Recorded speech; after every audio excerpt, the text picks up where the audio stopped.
contacto directo, las medidas fundamentalmente son de carácter de educación sanitaria, para concientizar el sujeto enfermo portador que adopte conducta responsable desde el punto de vista personal y colectivo. Es lo que, es lo que estamos pasando y lo que estamos viendo en nuestro componente social, ¿no? Y eso está inmerso el componente de tipo cultural, educativo, por supuesto que también está incluido el componente económico en el tipo de comportamiento que adopta nuestra población, determinadas segmentos de la población, sobre todo el tema de el movimiento económico, porque pues por el producto de la pandemia se está permanentemente insistiendo estas medidas de cortar la cadena en lo que se refiere al mecanismo de transmisión por el uso adecuado de las mascarillas, el lavado de las manos, ¿no? Óptimamente de las manos. Ustedes saben que son de 20 a 30 segundos una buena técnica implementada con 11 pasos para el lavado de las manos, el uso del alcohol gel y, por qué no decir también, el tema del distanciamiento social. Bueno, estos son aspectos que estamos viendo que en la práctica, por determinadas segmentos poblacionales, no se están dando, pero son aspectos que hay que ir insistiendo a través de la educación sanitaria. En cuanto al contacto indirecto, también hay toda una serie de medidas que hay que incorporar. Y en lo que es también las medidas por la población susceptible, justamente en el tema de la profilaxis activa, están administrándose las vacunas, ya estamos por parte del Ministerio de Salud y también por los demás, parte del componente del sistema de salud, la administración de las vacunas, ¿no? Y eso es importante puntualizarlo como medida de intervención. La importancia de estudiar las enfermedades transmisibles también se pueden graficar en esta información, donde tenemos pues que la carga global de las enfermedades en el año 1990, y ustedes están viendo acá que el 31%, el 31% de las, perdón, el 44% del pastel, si me permiten la expresión, correspondía a las enfermedades transmisibles. Y si bien es cierto, el sector y a nivel mundial ha habido esfuerzos por parte de las instituciones, gobiernos, en lo que es hacer la lucha, estamos viendo que para el año 2020 este porcentaje ha disminuido. Y en este caso, como se refiere esta información, es, ¿cómo se llama?, el 20%. ¿No? Sin embargo, todavía como morbilidad y mortalidad son importantes seguir estudiándolas, a pesar que tenemos un escenario de enfrentar las enfermedades no transmisibles que ya en la disertación anterior, de la semana anterior, ha sido bastante difundida a ustedes. Solamente esto para mencionarles que así como existe una transición demográfica, ¿no? Ahorita ya la pirámide poblacional se está, en el vértice se está ensanchando y la parte basal de esa pirámide está disminuyendo en el tema de los niños y mayor incremento de los adultos mayores por estas intervenciones sanitarias, y entonces existe una transición epidemiológica de las transmisibles a los no transmisibles.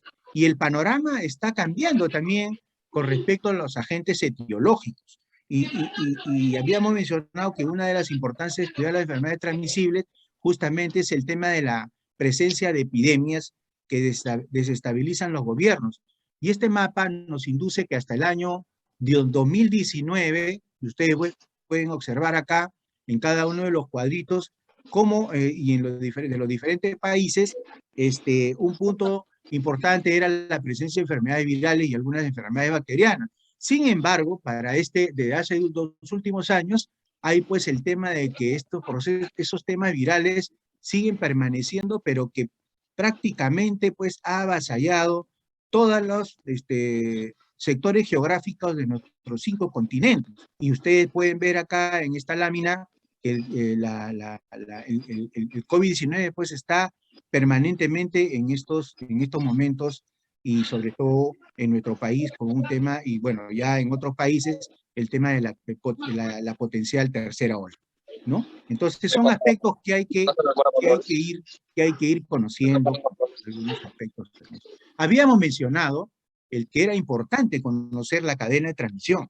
¿Y por qué? Porque justamente conociendo la cadena de transmisión, que dicho sea de paso, se grafica en este circuito como el agente causal, el reservorio, la puerta de entrada, la puerta de salida del agente, el modo de transmisión que hemos un poquito hablado hace 2 láminas anteriores, la puerta de entrada en el huésped y la susceptibilidad, hacen que estos se constituyan elementos importantes de una cadena de transmisión y que nos va a permitir a identificar en qué nivel o en qué etapa o en qué fase de esta cadena de transmisión podemos hacer aspectos de promoción, prevención y de control de estas enfermedades. Entonces, este aspecto es importante. Bien, jóvenes estudiantes, hasta aquí hemos desarrollado algunos aspectos conceptuales y la importancia del estudio de nuestras enfermedades transmisibles. Quisiera saber si ustedes en estos momentos tienen alguna pregunta, alguna duda, alguna inquietud para poder complementar e iniciar el trabajo interactivo. Oh, pero ponle con, yo le ponía como una cajita así. ¿Alguna pregunta? No sé. Si no, yo comenzaré a hacer las preguntas, por supuesto. ¿Alguna pregunta? ¿Será por el texto? Bien. A ver, vamos a solicitar la participación de García Sobrevilla Ana. ¿Algún comentario sobre esta información preliminar sobre las enfermedades transmitibles, Ana García? Ana García, ¿está presente? Sí, ¿Le escuchamos, doctor. por favor? A ver. No sabría qué decir, doctor, la verdad. Bien. Usted, ahí tenemos dos preguntas claves. De repente, tratemos de comprender el tema tecnológico de lo que se ha manifestado, que hay problemas que no han podido visualizar. Pero a medida que usted estaba escuchando, ¿usted considera cuál es la importancia de estudiar las enfermedades transmisibles?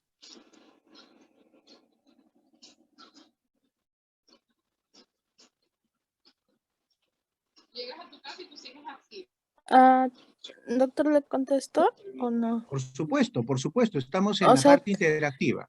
yo creo que sí es importante estudiarlo porque Voy a recogerle, digamos, se está incrementando la prevalencia de este tipo de enfermedades al haber varios cambios en los estilos de vida. Justamente también la pandemia ha hecho que nos volvamos más sedentarios y que ocurran unas enfermedades no transmisibles como por ejemplo el desarrollo de la obesidad. Entonces, a largo plazo, como problema, sí se va a incrementar, creo. 9,15 queda. Bien, toda intervención es positiva en la medida que podamos relacionar. Sí, efectivamente, como usted menciona, esos son aspectos de características importantes de las enfermedades no transmisibles. Sin embargo, un aspecto importante que ustedes deben de conocer a partir de la participación de la señorita es de que esta morbilidad se incrementa básicamente, sobre todo, casi los pacientes que...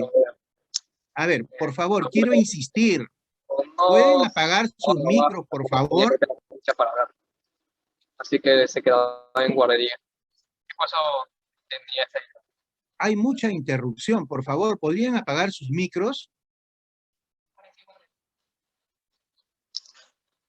Bueno, gracias. Estaba mencionando de que la participación de su compañera mencionaba algo relacionado a las enfermedades no transmisibles, el estilo de vida, y cómo lo podemos relacionar con la clase del día de hoy, su participación. Y lógicamente estamos viendo que los pacientes que han fallecido o en todo caso, pacientes, en este caso, la mortalidad en este caso, por el COVID-19 SARS-CoV-2, estamos viendo de que hay, pues, elementos como pacientes con hipertensión, pacientes con diabetes, pacientes con obesidad, se ha encontrado pues una relación, ¿no?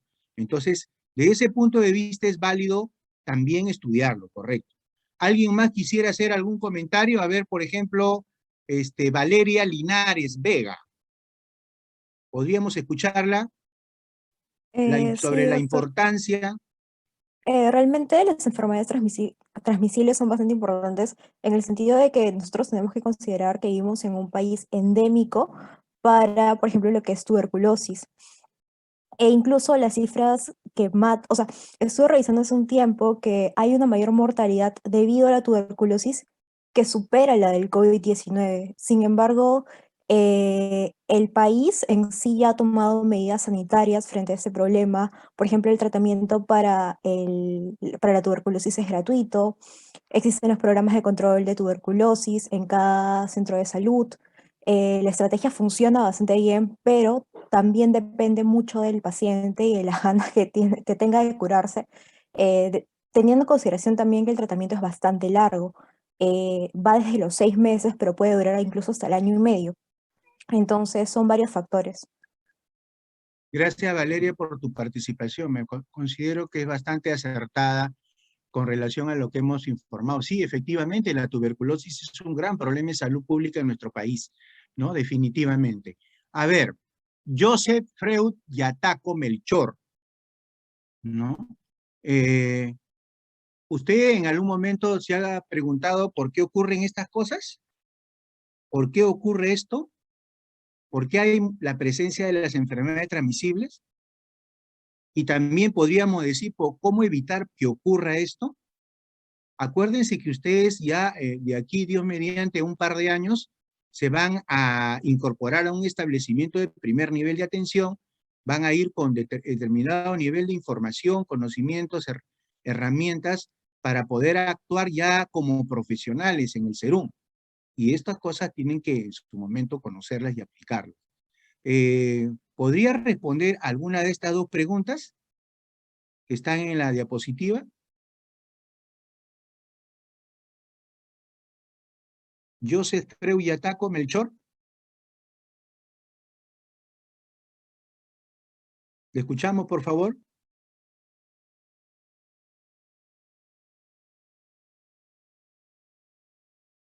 A ver qué puede decir Daniel Yumbato. Disculpe. Daniel. Daniel. ¿O alguien que quisiera participar adicionalmente? A ver, Alicia Muñoz. Cristian. Perdón, Alca Muñoz Cristian. ¿Escuchamos?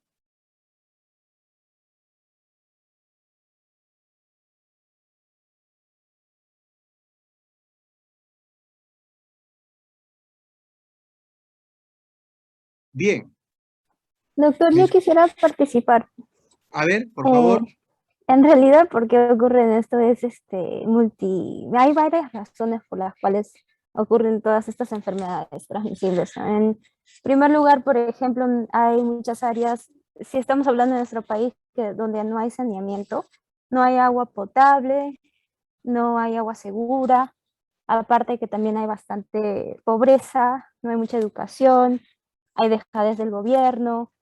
Entonces es todo un tema, ¿no? En realidad es bien compleja y pues se suele dar especialmente en nuestros países que están en vía de desarrollo precisamente por todos estos problemas que estamos teniendo. Muchas gracias por tu participación, me parece bastante acertada, porque el tópico que vamos a ver va a guardar esos vacíos que tú estás mencionando y sobre todo qué cosa hacer, por qué ocurre esto y por qué, y qué hacer para evitar, cómo evitar para que ocurra. Por supuesto que sí. Gracias. ¿Alguien más quisiera participar para continuar? Doctor, disculpe, me llamó hace un rato, pero tenía mi computadora así. No te preocupes, perfecto. Sí, ¿cuál es tu aporte o comentario? Bueno, yo suscribo lo que menciona mi compañera. Definitivamente, las enfermedades transmisibles tienen causas multifactoriales. Podemos ver múltiples causas que podrían condicionarla. Por ejemplo, muy bien dijo mi compañera, mal saneamiento. También podemos ver un nivel socioeconómico bajo que los predispone a menos recursos para obtención de ciertas necesidades que necesitan. Mala salubridad, también podríamos ver hacinamiento. El hacinamiento sabemos que es uno de los factores principales dentro de algunas enfermedades infecciosas. ¿Y cómo evitar que ocurra? Bueno, aquí tendría que ser una intervención multisectorial y multinivel realmente, porque si nosotros observamos y solamente nos basamos a las causas que podemos observar, bueno, lo que nosotros podemos apoyar, podríamos conseguir cierto nivel de ayuda. Por ejemplo, el uso de mascarillas, sabemos que nos ayuda a controlar y a promover ciertos estilos y prevenir en sí ciertas enfermedades de infección respiratoria, ¿no? Pero hay causas estructurales de fondo, y eso tiene más correlación con una estructura social, ¿no? Más grande, que podría apoyar a nivel multisectorial a modificar esos ciertos factores. Por ejemplo, políticas que permitan una mejora en el saneamiento a nivel nacional, o que todas las personas puedan acceder a agua potable. O sea, son cosas mucho más grandes. Perfecto, te agradezco. Gracias a todos en estas primeras intervenciones, me parece bastante acertadas. Bien, vamos a continuar justamente para poder irle dando a ustedes instrumentos y algunas orientaciones de cómo evitar que ocurran, en este caso, de las enfermedades transmisibles. Pero acuérdense, no solamente la definición de enfermedades no transmisibles, acuérdense también de la importancia, porque es importante estudiarlas y sobre todo cómo combatirlas, sobre todo a través de la cadena esta de transmisión. La cadena de transmisión es importante para las futuras intervenciones que ustedes vayan a hacer en su trabajo de campo más adelante, Dios mediante, cuando hagan su serum. Bien, se ha mencionado por las dos intervenciones anteriores que la presencia de enfermedades transmisibles definitivamente es multifactorial. Y ahí ya habla de una intervención intersectorial. No solamente salud se ve comprometido en esto, sino que hay que comenzar a interrelacionarse con los demás sectores que existen en el ámbito de alrededor. Ustedes van a ser, de repente, en su momento, representantes o autoridades en la parte local de nuestro territorio alto andino, o en todo caso, amazónico, rural, etcétera, y donde ustedes van a ver que van a tener que comenzar a hacer esfuerzos para poder estos problemas sanitarios que se presentan a nivel local, trabajar con el sector educación, con el sector agrario, con el sector minero, etcétera, etcétera. Hay muchas cosas, de acuerdo a la realidad sanitaria, que se tienen que comenzar a ver. Sin embargo, todo este enfoque de problemas sanitarios, ya desde hace un buen tiempo nuestro Ministerio de Salud y las otras demás organizaciones formularon el Plan Nacional Concertado de Salud del 2007 al 2020, ¿no? Y 2020, pues, si bien es cierto, es el año pasado, ahora también hay algunos otros instrumentos que vamos a manejar más adelante, pero ya en estos lineamientos había puntos donde se tenían que tomar cartas en el asunto, valga este término, donde tenía que hacerse pues, vigilancia, prevención, control de enfermedades transmisibles, y no solamente las transmisibles, sino las no transmisibles, como una de sus compañeras a iniciativa de la participación de este primer bloque, manifestó. Y por otro lado, por favor, jóvenes, ya lo han mencionado los dos últimos alumnos, mejora de los determinantes sociales. Los determinantes sociales no están libres de la parte de relacionarse con la salud. Ya vamos a ver en el tema de salud ambiental cómo hay esta situación de relación. Sin embargo, ya en estas políticas, en estos lineamientos de aquella realidad y que del año pasado, ya estaban considerados toda esta problemática. ¿Y cómo en estos momentos operacionalizamos todos estos aspectos sanitarios dentro de lo que nosotros llamamos, y ustedes en algún momento han podido de repente ya revisar en algún momento es el ASIS, o sea, los análisis situacionales de salud. En todo establecimiento de salud debe de estar este instrumento técnico, esta herramienta de gestión. ¿Por qué? Porque incorpora no solamente, como estamos viendo en esta lámina, los problemas sanitarios, también vamos a ver problemas. Acuérdense que habíamos dicho que uno de los grandes problemas era el sistema, que por ejemplo, la pandemia ha permitido ver qué está pasando con nuestro sistema de salud y también en las intervenciones que está pasando con algunos sectores o algunos relacionados a el tema de las determinantes sociales. Entonces, en todo ASIS existe información diagnóstica y qué se va a hacer de acuerdo al escenario, el contexto de la realidad local, en tres grandes aspectos: problemas sanitarios, problemas de la oferta de los servicios, o sea, qué está pasando con nuestros establecimientos de salud, y también los determinantes sociales que necesariamente debemos de incorporar. Y en esta primera lámina hay algunos documentos importantes que es necesario que ustedes conozcan, como este del año 2007 que aprobó pues a través de resolución ministerial y que hemos presentado en la lámina anterior como Plan Nacional Concertado 2007-2020, donde incluso están los lineamientos. Pero ya desde el año pasado, a través de este decreto supremo, ¿no? El Ministerio de Salud ha hecho la política nacional multisectorial al 2030, Perú país saludable.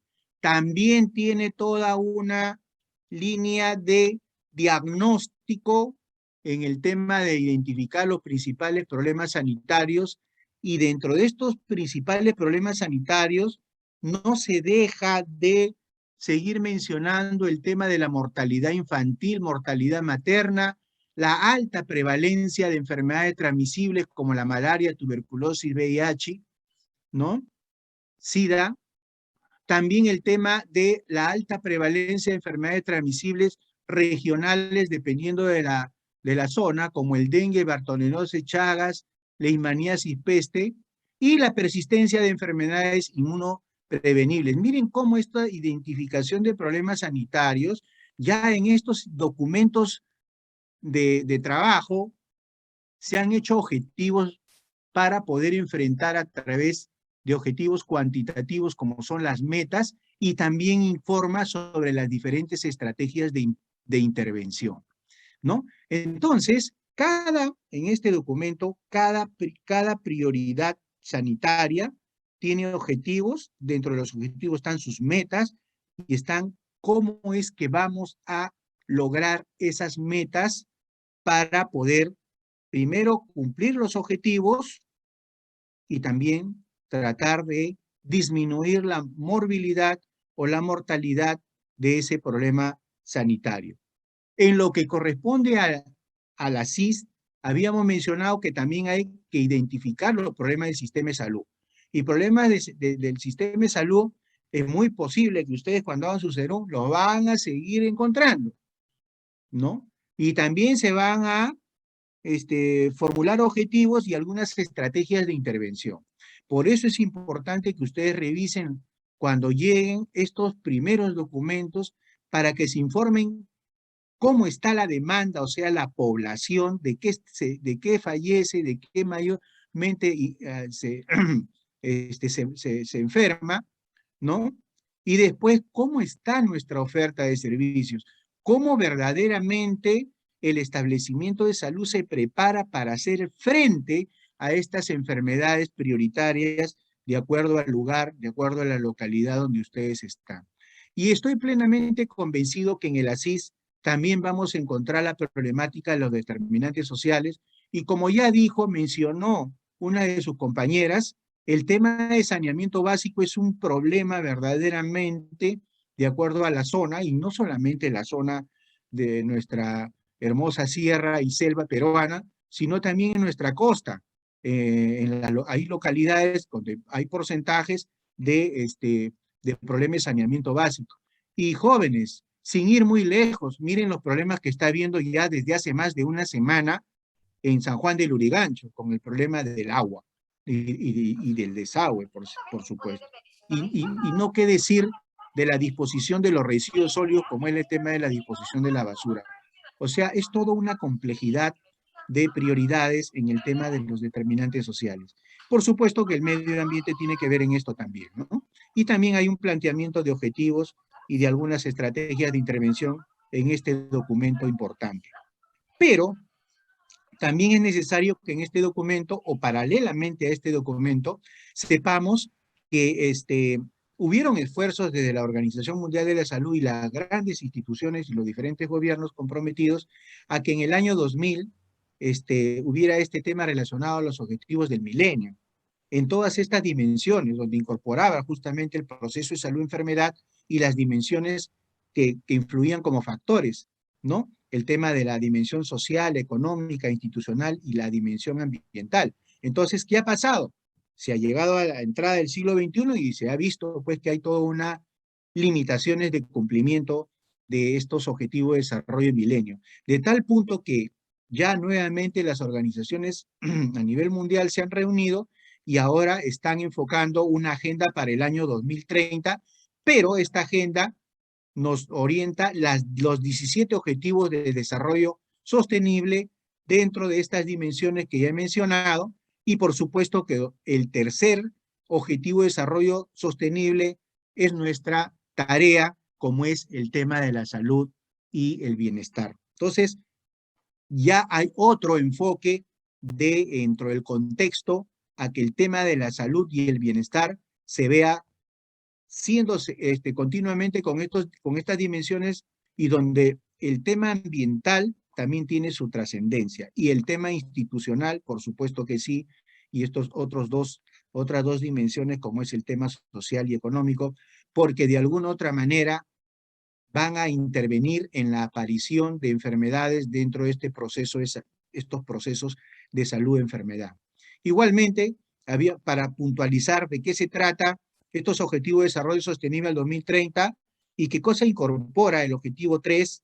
El objetivo 3 incorpora asegurar una vida sana y promover el bienestar para todas las edades, y también el objetivo 6, o sea, para salud no solamente es que haya un objetivo 3, de alguna otra manera los objetivos están incorporados en el tema de salud, pero puntualmente el objetivo 3 ya hemos mencionado, pero el objetivo 6 también tiene que ver mucho, y ustedes lo han manifestado mucho, el tema del agua limpia y el saneamiento como uno de los principales factores en las intervenciones de ustedes, de sus compañeros, de algunos de sus compañeros estudiantes. Igualmente, el objetivo 3, donde dice garantizar la vida sana y promover el bienestar, hay algunas metas, y estas metas están orientadas justamente a todos estos aspectos que ustedes ven acá incorporados, ¿no? Sin embargo, se puntualiza el tema de poner fin al VIH-Sida, la tuberculosis y la malaria, como parte de enfermedades transmisibles, ¿no es cierto?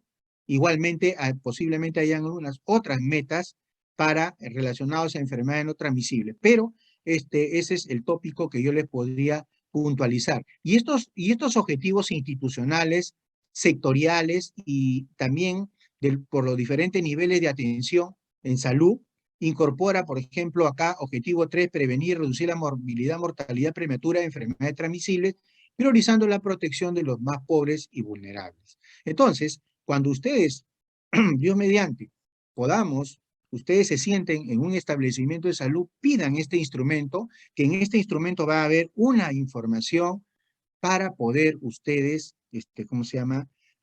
conocer la problemática de la salud y algunas sugerencias de cómo ir interviniendo en cada una de estos prioridades sanitarias, prioridades del establecimiento de salud, y hacer frente a los determinantes sociales. Ténganlo por seguro que el tema de la problemática de los determinantes sociales los va a instar y obligar a ustedes a desarrollar trabajo sectorial, intersectorial.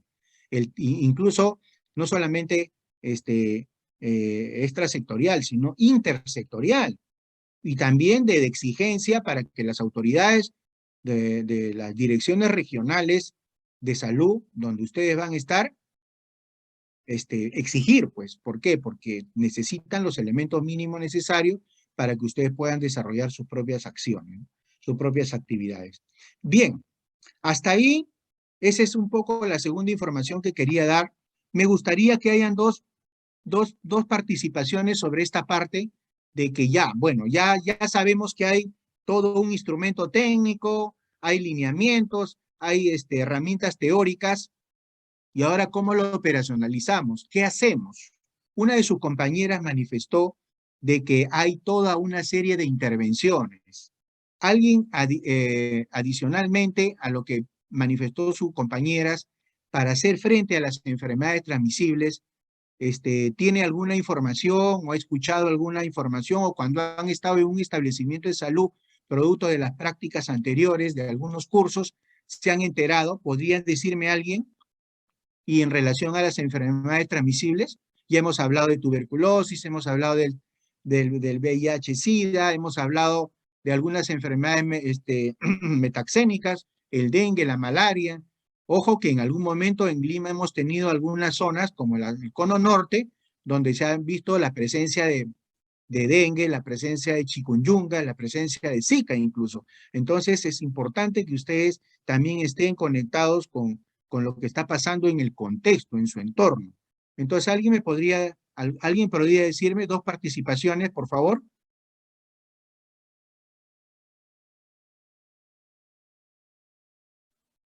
Si no hay participaciones, de repente podemos... ¿Sí? ¿Escuchamos? Sí, buenas tardes. Buenas tardes.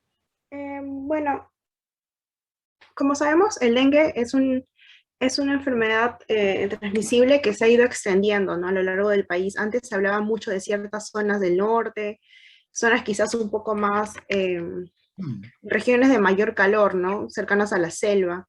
Pero, como bien lo mencionó, ahora también vemos muchas más zonas dentro del mismo Lima que se están extendiendo. Antes hablábamos, por ejemplo, de Ate, ¿no? Y ciertas zonas del cono norte.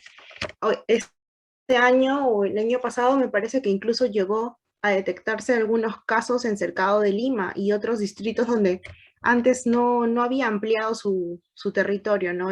Así es. El vector transmisor.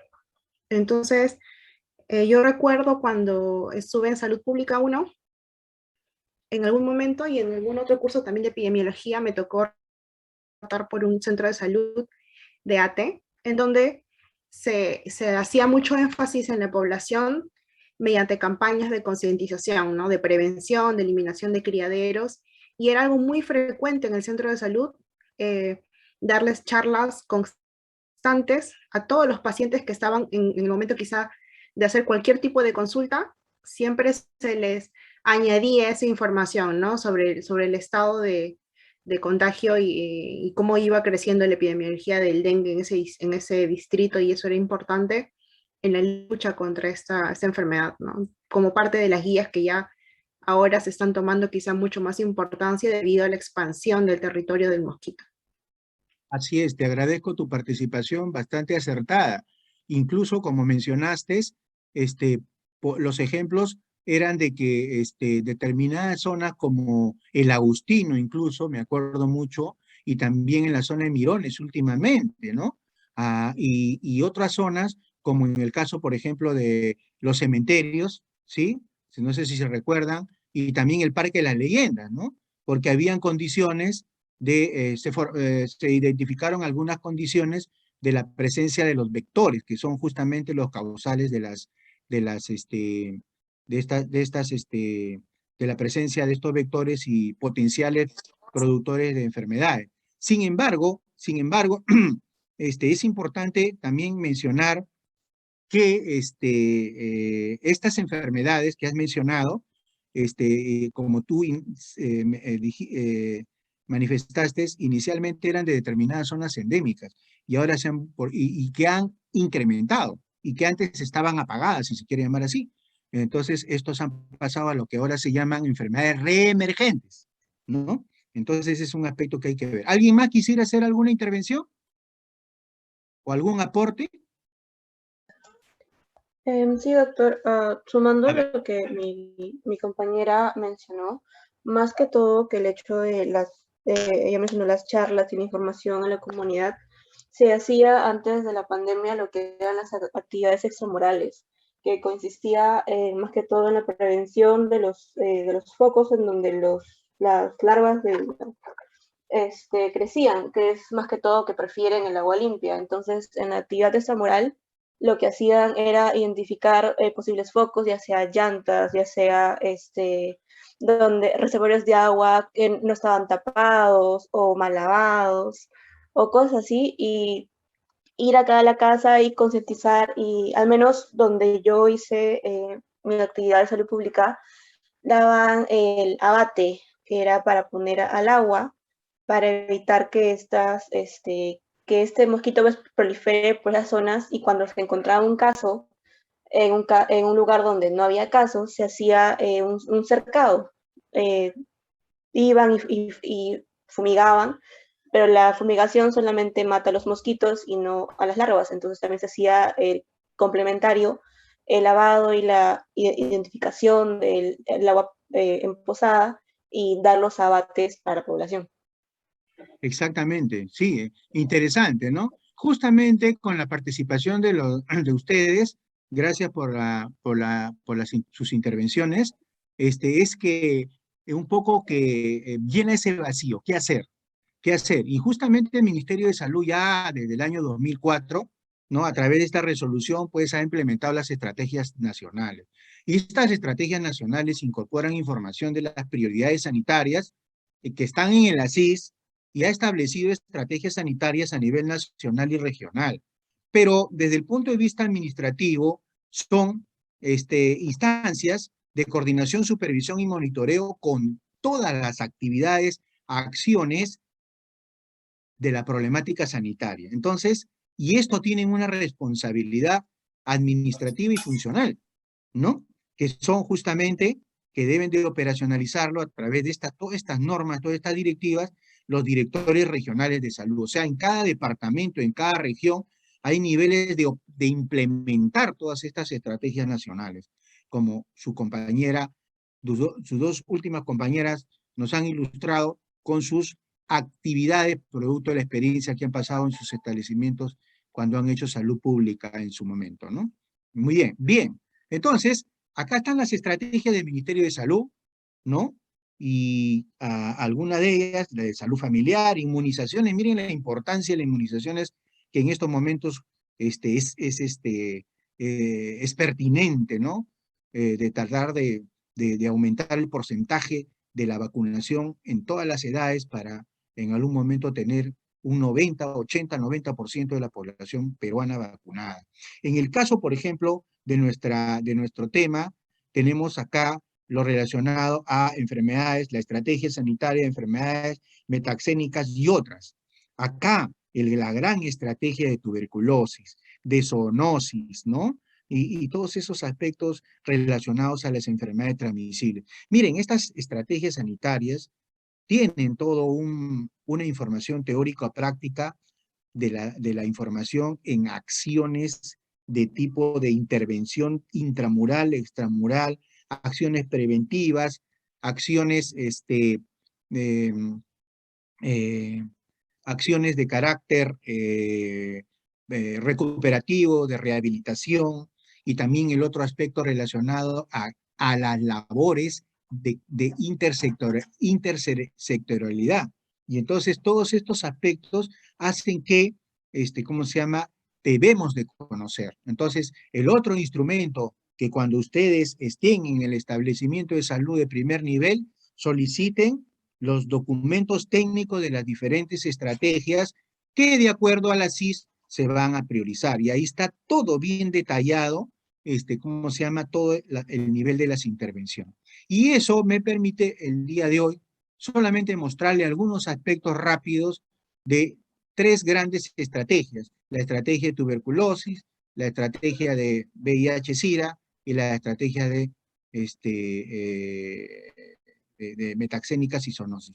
Bueno, acá la estrategia sanitaria de prevención de control de tuberculosis, uno de los objetivos es garantizar la detección, diagnóstico, tratamiento gratuito y supervisado a todos los enfermos con tuberculosis, ¿no? Y acá vemos algunas actividades de tipo preventivo, recuperativo, como son, por ejemplo, la las marchas, hay veces para la difusión por parte del personal de salud, de los diferentes establecimientos de salud, a través de estos pasacalles, ¿no? Un poco para motivar, sensibilizar, difundir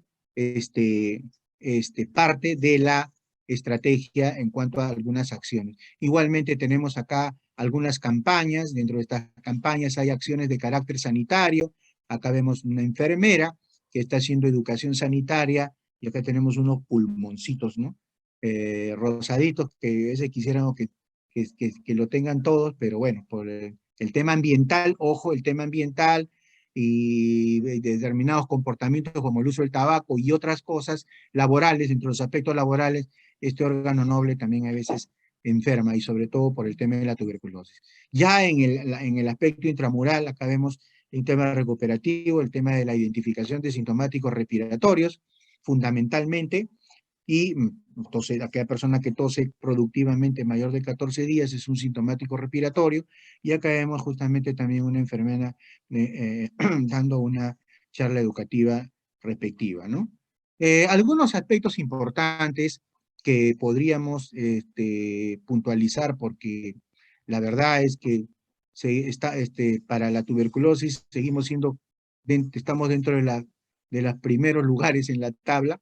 Cuánto quisiéramos que, por ejemplo, estuviésemos por donde está Brasil, Nicaragua, Ecuador, pero lamentablemente esta gráfica nos demuestra la realidad, y esto es una información del año 2016, donde encontramos que en los países de la región, el Perú está ocupando el segundo lugar en lo que es la incidencia estimada por tuberculosis por 100.000 habitantes. Entonces, esta es una realidad que no debemos dejar de lado, dejar de entrever y darle la importancia correspondiente. Sin embargo, a pesar de la lámina anterior, tenemos acá una gráfica que nos refleja cómo ha evolucionado la tuberculosis en el Perú, del año 90 al año 2016. Si bien es cierto, ha habido un esfuerzo, sobre todo en la tasa de mortalidad, que vemos esta línea azul, y vemos que en los últimos años esta tasa ha disminuido considerablemente por el esfuerzo, no solamente del sector salud, sino también de los demás sectores, y eso hay que reconocerlo. Sin embargo, uno de los aspectos que nos está causando problema y que está de acuerdo a esta línea roja en ascenso es el tema relacionado a la tuberculosis multidrogo resistente, ¿no? Entonces, si bien es cierto, hemos bajado la tasa de mortalidad, sin embargo, la tasa de multidrogo resistente está aumentando. Bien, y acá tenemos una información de tuberculosis del año 2017, donde vemos pues mapeado la tasa de incidencia en nuestro país, y vemos acá los diferentes cuadritos, verde, amarillo, naranja, rojo. Estamos puntualizando de que las zonas de mayor alto riesgo en el tema de tasa de incidencia en nuestro país es justamente el departamento de Lima, Ica, Ucayali, Madre de Dios, ¿no? Estos departamentos, Tacna también, son 5 departamentos en los cuales tenemos que hacer el esfuerzo posible para hacer frente al tema de la tuberculosis. Entonces, jóvenes, ya saben a lo que van a hacer en algún momento, ¿cómo se llama? El Serum en la zona de Ucayali, o Madre de Dios, o Tacna, o Ica, Lima, ¿no? A mí, por ejemplo, en el año 1989, 90, me correspondió estar en un distrito del departamento de Ucayali. Ya de repente en algún momento lo podemos socializar, algunas experiencias. Sin embargo, no dejen de ver que en el mismo Lima, ¿no?, por determinadas características, se sigue concentrando la incidencia en tuberculosis, ¿no? Bien, entonces, ese es un aspecto importante que nos grafica esta lámina, y por otro lado también hay un común denominador, que en el año 2017 solo el 86% de los casos de tuberculosis son detectados, ¿no? Entonces, ¿qué está pasando con el resto del porcentaje? ¿O qué está pasando con los casos de tuberculosis en la comunidad, ¿no? Y vemos acá que existen 4 problemas fundamentales. Les adelanto para que en algún momento ustedes, ¿cómo se llama? Estén ya en la realidad local. Estos son, hasta cierto punto, problemas permanentes, y tenemos la inadecuada captación de sintomático respiratorio dentro del establecimiento de salud, que es una obligación, ¿no?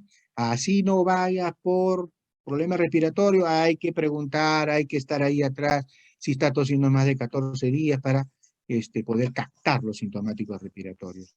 La captación es baja, lamentablemente, ¿no? el alto porcentaje de abandono al tratamiento. Ya paciente son tratamientos que tienen un tiempo, sobre todo los MDR, que están en aumento, un año es el tratamiento, y el porcentaje es crítico verdaderamente, ¿no? Entonces ahí hay una situación que tiene mucho que ver, no con el tema de las intervenciones en salud, sino el contexto, la realidad, los determinantes sociales. Por eso es importante en el ASIS ver todos estos enfoques. Y también cómo es que el establecimiento tiene las estrategias o si tiene los elementos, los recursos necesarios para hacer frente a este problema del MDR. En fin, y también hay una baja cobertura de los exámenes de los contactos. El paciente no es solo, tiene una familia, tiene un entorno, y a veces esos exámenes en los contactos, sobre todo a los menores de 5 años, y por eso es que la baja cobertura de terapia preventiva, sobre todo en el tema de la quimioprofilaxis menores de 5 años, sigue siendo baja. Bueno, estos son aspectos de motivación a ustedes y de sensibilización para que vean cómo está caminando la tuberculosis en nuestro país. Y otro aspecto importante que deben de saber, tenemos acá unas barras donde nos dice cómo están los casos distribuidos en todas sus formas. Si bien es cierto, el mayor porcentaje, más del 85 al 90% de los casos son la forma pulmonar. Acá tenemos una data del 2013-2017 de los porcentajes según etapas de vida. Y estamos viendo justamente que en este problema de la tuberculosis ya con determinados porcentajes significativos están presentes en el tema de lo que es la etapa de vida joven y la etapa de vida del adulto, sobre todo en la etapa de carga laboral, de responsabilidad laboral. Por eso es que inicialmente hablábamos que el tema de los determinantes sociales. Bien, entonces esto como referencia, acá tenemos que la tuberculosis no es ajena al sector como causales internos. Existen determinantes estructurales, determinantes intermedios que van a explicar el tema de la presencia, de cómo influyen los determinantes sociales en la presencia de la enfermedad en sus diferentes fases, ¿no? En fin, acá tenemos ya para ir terminando y entrar a que, como diagnóstico, qué se hace desde el punto de vista de la estrategia, y vemos pues que acá tenemos la captación de sintomáticos respiratorios. El basal al 2016 solamente era un 3%, porque la meta siempre es un 5%, ¿no? Igualmente el examen inicial de contacto, lo ideal sería 100%, pero tenemos un basal al 2016 que solamente el examen inicial de contacto, o sea, a los familiares de los pacientes con tuberculosis, es solamente un 84.6%. Y la meta en los siguientes años debe ser mayor del 90%. Igualmente acá, en cuanto a la terapia preventiva para la administración de quimioprofilaxis, solamente es un 81.4% como basal. Necesitamos en los próximos años en un 90%. En cuanto a abandonos, tenemos un basal en TEME sensible, la tasa de abandonos es baja, eso sí, ha ido disminuyendo incluso. Incluso acá hay un estudio de cohorte del año 2015 que llega al 7%, sin embargo, la tasa, el tema de abandonos en la tuberculosis multidrogo resistente es mayor de 33, llega a 34%, es bastante significativo, considerando pues que estos pacientes tienen tratamiento de un año y detrás de eso también hay mucha carga de determinantes sociales, con muchos problemas sociales, económicos, en fin, ¿no? Y bueno, acá en cada uno de estos causales tenemos que en el país, pues, lo que está en rojo siempre el problema de la tuberculosis en cuanto a cada uno de estos problemas, y vemos pues, que Loreto prácticamente es una zona donde hay que trabajar mucho, ¿no? Sí, es verdaderamente es un reto el tema de tuberculosis en Ucayali y también en Loreto, ¿no? Bien. Acá solamente se resumen para que ustedes puedan observar, ¿no? En cuanto a las metas en cada uno de ellos, que ya en la gráfica anterior se han descrito, ¿no? Fundamentalmente. Acá un poco para complementar el cuadro anterior, la gráfica, cuáles son los basales y cómo se define el indicador para obtener estas metas según cada año, ¿no? Así es. Ahora, ¿qué está haciendo el programa? ¿Qué está haciendo? Perdón, ¿qué cosa está haciendo la estrategia de daño no transmisible? Ahí hay varias líneas de trabajo, sin embargo, vamos a puntualizar tres que he considerado, ¿no? Porque ya habíamos mencionado que esto hay intervención de acciones promocionales, preventivas, recuperativas, de rehabilitación y sobre todo según curso de vida. Y sobre todo en el tema de joven, adulto, que es donde hay la mayor cantidad de número de casos de afectación pulmonar por el tema de tuberculosis. Y acá tenemos que uno de los aspectos que la estrategia establecida es el fortalecimiento de la atención integral e integrada centrada en la persona afectada por tuberculosis, ¿no? En todo su contexto. Y acá tenemos algunas cosas fundamentalmente relacionadas al tema del tratamiento. Normalmente el tratamiento con tuberculosis es un tratamiento pues supervisado, pero por producto de la pandemia se ha tenido que ir incorporando algunos detalles operacionales, y digo esto porque el paciente ya no está oyendo, y el paciente tiene que, en el entorno de su familia, preocuparse también, y lógicamente que ahora la supervisión se hace a través de aplicativos celulares, ¿no? Entonces se le pide al paciente diario o al familiar si verdaderamente está tomando la medicación y que envíe la información o que nos demuestre la información en ese momento. Detrás de esto hay toda una serie de limitaciones, dificultades, que no es motivo, pero de todas maneras es importante que ustedes lo sepan. Igualmente en el diagnóstico, ahora sobre todo en la población más vulnerable, y se habla de un método de diagnóstico más rápido. Ustedes saben que un cultivo, pues el cultivo demora 40 días, etcétera, pero ahora hay más rápido a través del diagnóstico, a través del GenXPR, ¿no? Donde pues son métodos más directos, más rápidos de poder diagnosticar el tema de la tuberculosis. Y hay otros aspectos más también en esa parte del primer nivel. Igualmente, el tratamiento farmacológico en esta oportunidad ha sido también cambiado en el sentido de temporalidad. Si bien es cierto, hay 6 meses de tratamiento para la tuberculosis sensible, la primera fase es a diario, pero la segunda fase es la que ha cambiado. Antes eran 2 veces por semana, ahora son 3 veces por semana, ¿no? Igualmente ha habido pues todo un complemento de apoyo a través de programas sociales a las personas afectadas con tuberculosis, y tenemos que ahora casi 100% de pacientes con tuberculosis tiene el seguro integral de salud, han sido adscritos, ¿no? También se le da una canasta alimentaria con cierta regularidad, y lógicamente a los pacientes con tuberculosis que tienen mayor de 65 años se han incorporado en este programa de pensión 65, ¿no? Entonces son aspectos que es necesario que ustedes como complemento, porque no está todo, son algunos aspectos principales. Y en relación a investigación, ahora se está fomentando el tema de las prioridades de investigación en tuberculosis, y acá hay toda una serie de temas relacionados a proyectos de ejecución, epidemiología en tuberculosis, tratamiento, diagnóstico, prevención, ¿no? Tuberculosis y comorbilidades, ahora que hay mucha tuberculosis en relación al VIH y SIDA, y también en el tema de la diabetes mellitus, ¿no? Hay toda una serie de temas de investigación verde. Bien, para terminar esta parte, acá tenemos las metas, ¿no? Y al 2035 acá pues hay toda una serie de metas que se siguen desde el año 2020, secuencialmente se van a evaluar, ¿no?, al 2025, 2030, 2035. Y hay pues este tema del 95% de la reducción de muertes por TB, el 90% de la reducción de la tasa de incidencia, ¿no?, a menos de 11%, menos de 10 por 100.000 habitantes. Sería un buen ideal, ¿no? Y también en cuanto a no más familias infectadas que enfrenten los gastos catastróficos debido a la tuberculosis. Como ustedes saben, el tema de los contactos es un problema verdaderamente, ¿no?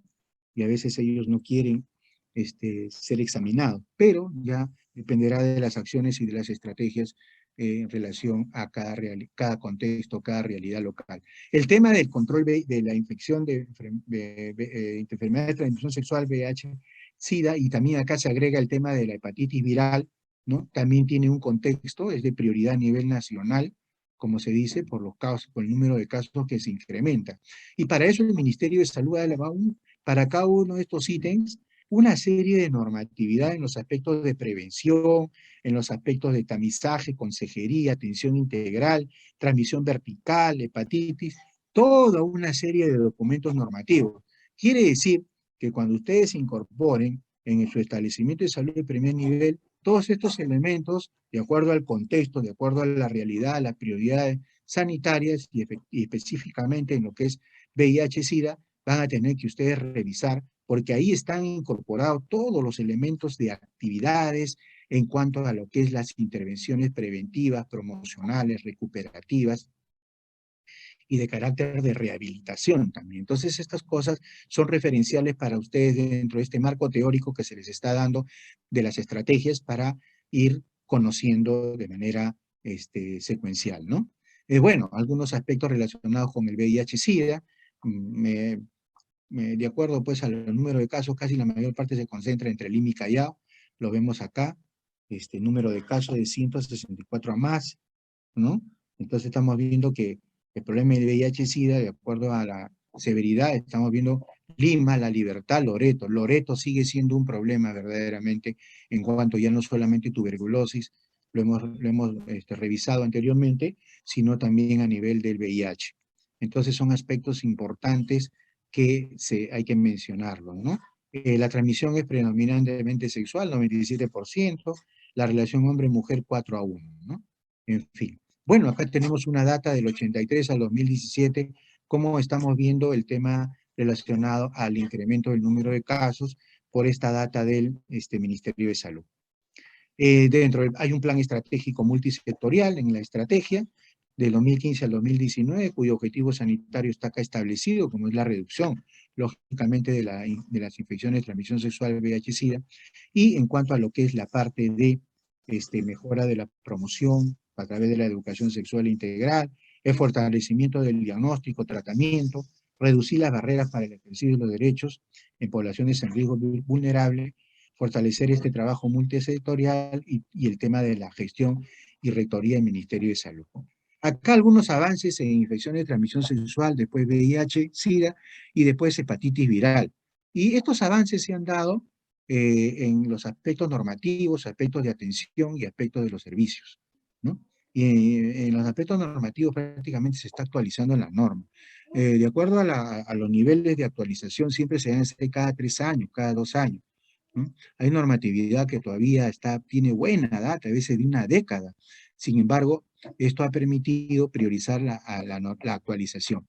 En el tema de la atención para infección de transmisión sexual, hay el tema de los tratamientos fundamental. El diagnóstico tiene una secuencialidad clínico-laboratorial, ¿no? Pero sin tratamientos no podemos hacer nada. Entonces, justamente, ese es uno de los aspectos de atención que se ha priorizado. Y en los aspectos de los servicios, ahora pues hay capacitaciones, hay entrenamiento de los equipos multidisciplinarios, ¿no? Y en lo que es infecciones de transmisión sexual, se ha aperturado en los establecimientos de salud lo que son los CERI, ¿no? Son los Centros de Atención de Infecciones de Transmisión Sexual, específicamente de acuerdo pues al contexto y también a la realidad local. Algunos avances en intervención de VIH-Sida, de igual manera, hay actualizaciones en aspectos normativos, ya hemos mencionado la gran cantidad de aspectos normativos que tiene esta estrategia para las diferentes actividades.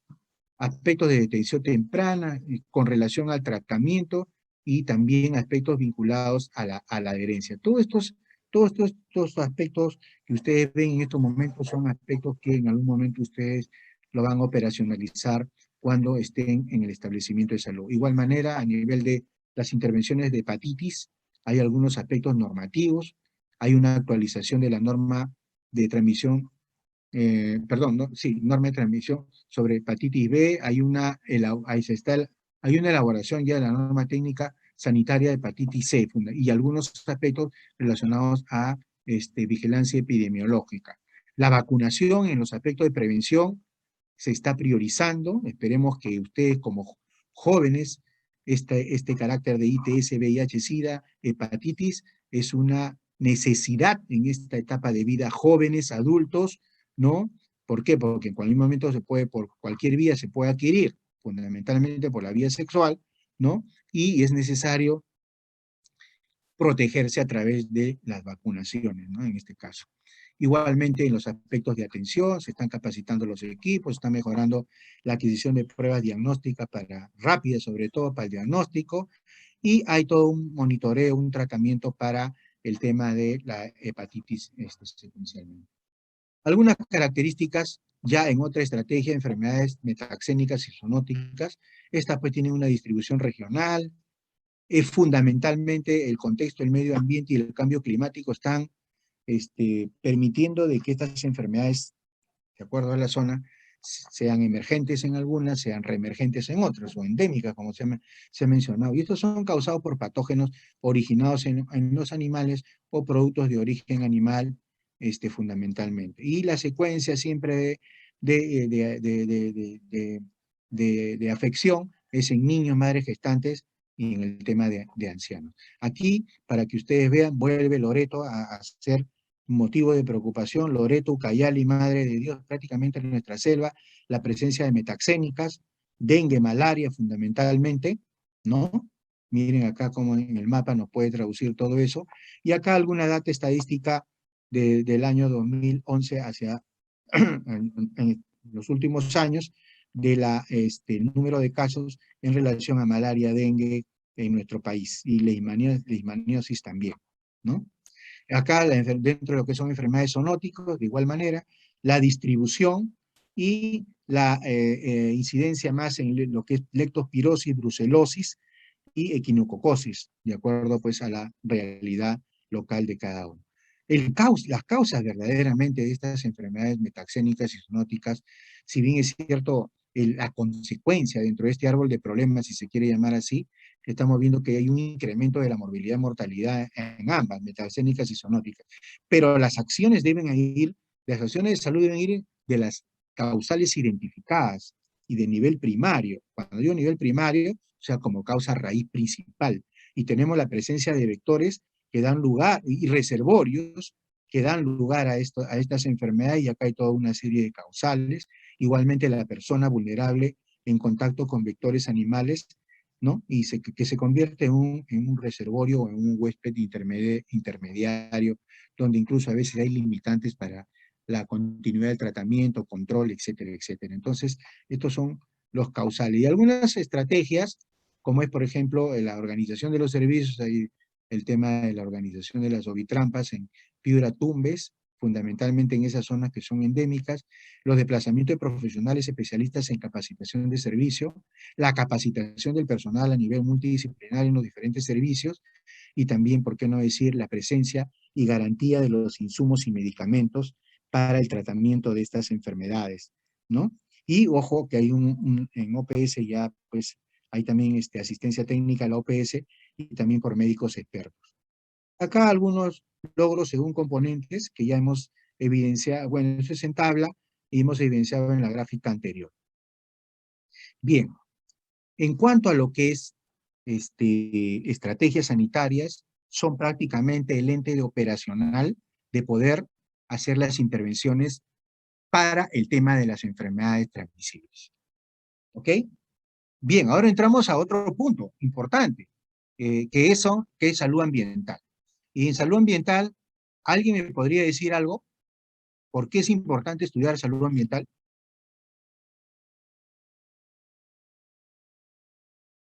Ya nos quedan 10 minutos. De repente alguien, alguna idea. Habíamos mencionado, ya vamos a operativizar esta segunda parte. La salud, pues, es la interrelación de los individuos en su medio. Todo individuo vive en un medio con el que establece interrelaciones. O sea, de ahí la importancia de la definición de la salud.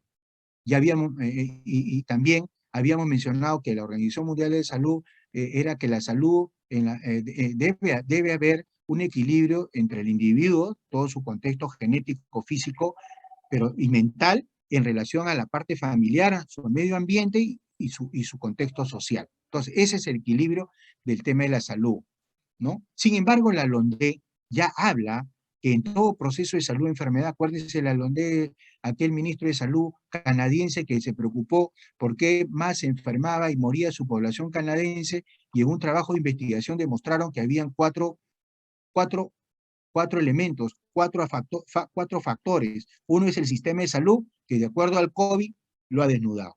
La biología humana, acá hay una serie de situaciones especiales, no solamente para efecto del COVID, no solamente que debe estar sano, sino que hay algunos otros factores, como por ejemplo la obesidad, hipertensión, diabetes, para poner un ejemplo. Los estilos de vida, definitivamente, alimentación saludable y actividad física también son elementos que hay que incorporar. Y acá la importancia del ambiente. O sea, Lalonde ya nos hablaba de aquel tiempo del año 70, nos hablaba de estos 4 factores importantes. Carlos Buch nos dice que el ambiente es el principal determinante de la salud y que este ambiente se presente en modo favorable o no desfavorable, constituyendo un ambiente en un entorno peligroso o un entorno saludable, fundamentalmente. Y Corey, el mismo Corey nos dice que estos problemas de salud asociados con el ambiente, ¿no? Nos dice que se producen porque hay un contexto o un complejo de factores fundamentales. Y estos factores, según la OMS, son del año 93, el año 93 son factores físicos, químicos, biológicos, sociales, psicológicos. O sea, hay que analizar el contexto que está pasando en el tema ambiental, ir identificando estos factores ambientales que pueden ser físico-químicos, biológicos, psicosociales como el aire, en el caso del físico-químico, el aire, el agua, el cielo, el clima, el ruido. Acá, por ejemplo, en relación a la pandemia, el aire fundamentalmente, el aspecto biológico, el tema viral, y en el aspecto psicosocial, el tema es del trabajo, la familia, la comunidad, el crecimiento urbano. En relación al COVID, hay algunos aspectos que desde el punto de vista de la parte ambiental se están dando, como el tema de la cuarentena, el tema del aislamiento, y en el primer nivel de atención, todos estos 4 detalles que se han ido incorporando. Ustedes saben que en la actualidad hay ya normativas 2021 de organizar los servicios de salud en el tema de atención COVID, no COVID, ya se está reinsertando el personal, la familia, los pacientes, incluso crónicos, a la atención, ¿no? Y se están reforzando en los establecimientos de salud los temas de seguimiento clínico, la identificación de contactos, pruebas moleculares, equipos. Hay un call center donde está operativizando el tema de la implementación de los servicios de telemedicina a través de la teleorientación, el telemonitoreo, la teleinterconsulta, etcétera, de acuerdo a la realidad de cada zona, ¿no? Y hay todo un flujo de intervención integral en el COVID, en los diferentes establecimientos de salud, que está no solamente de la activación en COVID, no COVID, sino también el uso de la telemedicina que hemos hablado anteriormente. Bueno, la importancia de esto, que ya la OMS y la Organización Mundial de la Salud y también Buch en su momento nos dice por qué es importante estudiar el tema de salud ambiental, se ve concretizado también en la Política Nacional Multisectorial de Salud al año 2030, País Saludable. Y esto que vemos acá, que es un documento de más de 80 páginas, hace que ya haya un trabajo intersectorial y participación multidisciplinaria para resolver los problemas de salud que en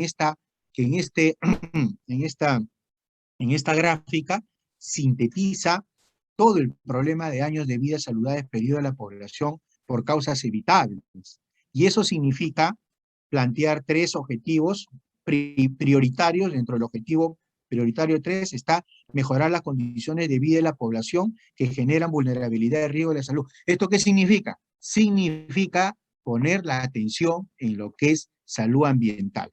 Ya el Ministerio del Ambiente también tiene una política nacional del ambiente al año 2030, cuyo basal es los Objetivos de Desarrollo Sostenible, y el sector ambiente incorpora ya acciones de vigilancia y control sobre los factores de riesgo ambientales que afectan a la salud en beneficio de las acciones para un adecuado desarrollo ambiental. Todos estos aspectos están en este documento normativo.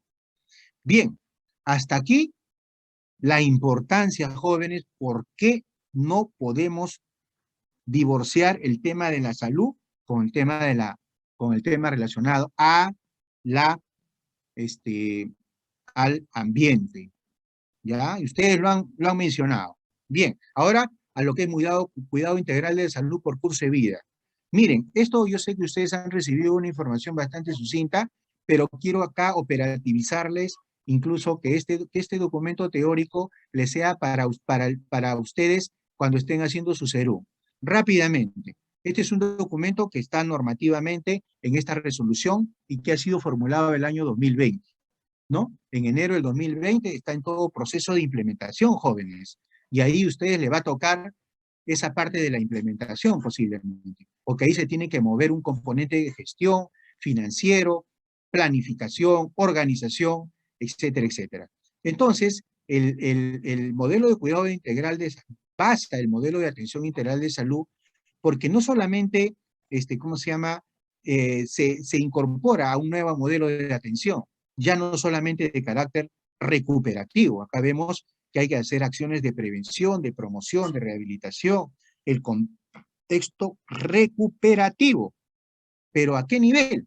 A nivel de la persona, para optimizar, desarrollar la salud física, mental, social. Pero la persona no es sola, tiene un entorno familiar y tiene la comunidad. Entonces, estos aspectos tienen que darse con ese aspecto. ¿Para qué? ¿Para qué es esto? Para justamente, a punto de partida de las necesidades, objetivas o subjetivas. Cuando yo hablo de objetivas, hay necesidades cuando ya las personas pues, van con su riesgo, perdón, con su daño, van enfermas a los establecimientos de salud.